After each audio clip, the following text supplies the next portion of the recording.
Picture this. You're at work simply doing your job when a coworker makes a rude and offensive comment. You decide to ignore it and go on with your work, but it does not stop there. This behavior continues day after day and begins to really upset you. You don't know what to do. Should you tell your boss or another coworker? You are afraid that you might be overreacting and are not sure how your boss will respond. Should you just keep ignoring it?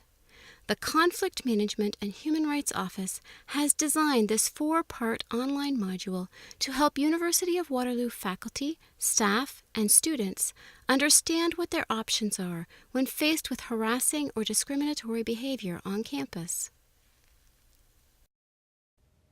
As residents of Ontario, we are fortunate to be protected by the Ontario Human Rights Code.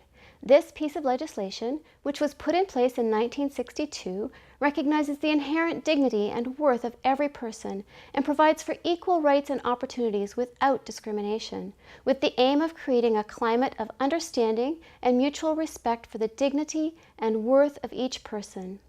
It's in our own best interest to ensure that we each have a good understanding of our rights and responsibilities as outlined by this legislation in order to protect ourselves and in order to ensure that we know how to best respond when we become aware of incidents of harassment or discrimination. In addition, employers have a legal obligation to ensure that their employees are aware of their rights and responsibilities under the Code, as well as the policies and procedures that are in place within the workplace. The Ontario Human Rights Commission, the body that oversees and administers the Ontario Human Rights Code, outlines that expectation as follows. They state that education and training are core elements of any organization's human rights strategy. They are central to any effort to build a human rights culture within an organization. And education and training can deepen understanding and awareness of human rights issues and build support for the organization's human rights initiatives. They clarify their expectation that every member of the organization should have a solid understanding of their rights and responsibilities under the Code and of the organization's policies, programs, and procedures for preventing and addressing human rights issues.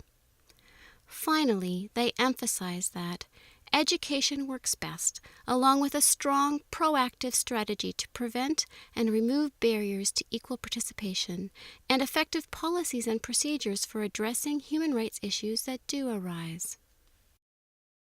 At the University of Waterloo, Policy 33, Ethical Behavior, and Policy 42, Prevention and Response to Sexual Violence, along with its associated set of protocols and procedures, are the policies that address harassment and discrimination.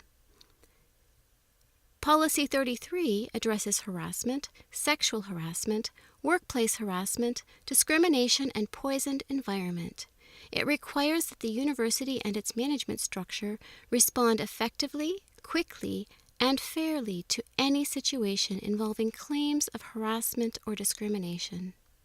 Policy 42 outlines the university's commitment to the awareness and prevention of sexual violence and to a process for addressing complaints of sexual violence, the roles and responsibilities of the university and members of the university community, and details about supports and resources available to those affected by sexual violence. Policy 42 also explains options for disclosing, seeking interim measures, reporting, and pursuing complaints related to sexual violence. Other documents that could come into play when addressing concerns of harassment and discrimination include the University of Waterloo Workplace Harassment Program, Article 4 of the Union Agreement, and Section 7 of the Memorandum of Agreement between the Faculty Association and the University of Waterloo. University of Waterloo policy sets out that the university must respond quickly and effectively to situations involving claims of harassment or discrimination, but they can't respond if they're not aware of the situation. That's why it's important that everyone within the university community understands their rights and responsibilities related to human rights and understands who to contact with their concerns. The goal of this module is to provide members of the university community with a foundational knowledge of the Ontario Human Rights Code, University of Waterloo policies and procedures related to human rights, and resources available on campus to those concerned about human rights issues like harassment and discrimination. This module is intended to be only one small part of the university's human rights strategy.